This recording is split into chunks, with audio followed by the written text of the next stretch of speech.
যদি জুবিন গাৰ্গৰ দৰে মানুহৰ যদি ন্যায় নাপায় আমি যদি অকল যদি জাষ্টিছতে থাকিব লাগে তেখেতৰ লগত যি অন্যায় হৈছে ন্যায় দিয়ক খাই আছো অফিচত গৈ আছো ঘূৰি আছো কিন্তু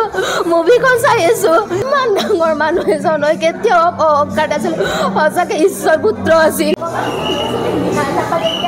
আপুনি মোৰ জীৱনৰ মূল লৰাই যদি জুবিন গাৰ্গৰ দৰে মানুহৰ যদি ন্যায় নাপায় আমি যদি অকল যদি জাষ্টিছতে থাকিব লাগে মানে ন্যায় দিয়ক যদি তেখেতৰ লগত যি অন্যায় হৈছে ন্যায় দিয়ক সেইটো বিচাৰোঁ শেষ হৈ গ'ল গোটেই অসমখন শেষ হৈ গ'ল তেখেতে মানুহৰ খাই আছোঁ অফিচত গৈ আছোঁ ঘূৰি আছোঁ কিন্তু মুভিখন চাই আছোঁ যেতিয়া তেখেতৰ লগত থাকে যেতিয়া ভাবে এই মানুহজনচোন গুচি গ'ল এই মানুহজনচোন এতিয়া চাই হৈ গ'ল চাই কিনিওচোন নোহোৱা হৈ গ'ল নোৱাৰি থাকিব এই মানুহজন যাব নালাগিছিল সকলো গোটেই অসমখনৰ গোটেই অসমবাসী এই 19 ছেপ্টেম্বৰৰ দিনটোত গোটেই অসমবাসী হাঁহি ফূৰ্তি ৰং আনন্দ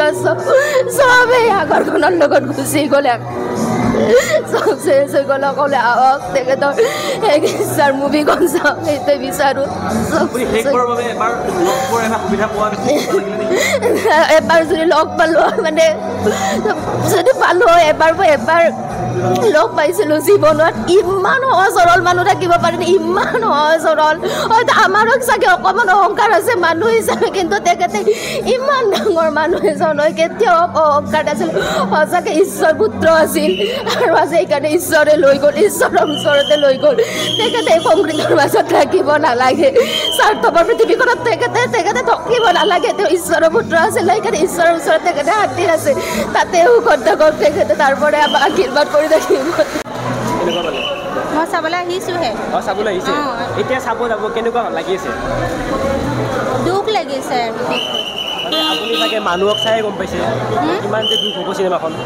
আহি থাকোঁতে বহুত দুখ লাগি আহিছে ভাবিবই পৰা নাই মানে কেনেকৈ চাম সঁচাকৈ মই কিন্তু চিনেমা চাব পৰা নাই আজি কিন্তু আহিছিলোঁ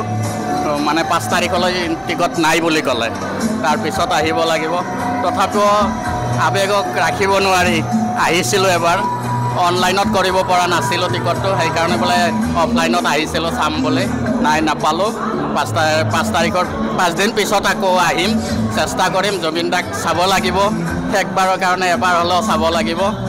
একো নাপালোঁ এটা বস্তু পালোঁ ইয়াত আহি এই গছৰ পুলিটো তেখেতৰ আদৰ্শৰ পুলি এইটো আমিও জীয়াই ৰাখিবৰ কাৰণে তেখেতক জীয়াই ৰাখিবৰ কাৰণে এই পুলিটো লৈছোঁ চেষ্টা কৰিছোঁ আমি তেখেতক জীয়াই ৰাখিম আজি ৰাখিছোঁ অন্তৰত ভৱিষ্যতেও ৰাখিম এনেকৈ আমি বহুত দুখত বহুত আৱেগত আহিছোঁ যদিও তেখেতক পাহৰিব পৰা নাই আমি কোনোদিন পাহৰিব নোৱাৰোঁ আমাৰ অন্তৰত চিৰদিন থাকিব জয় জুবিন দা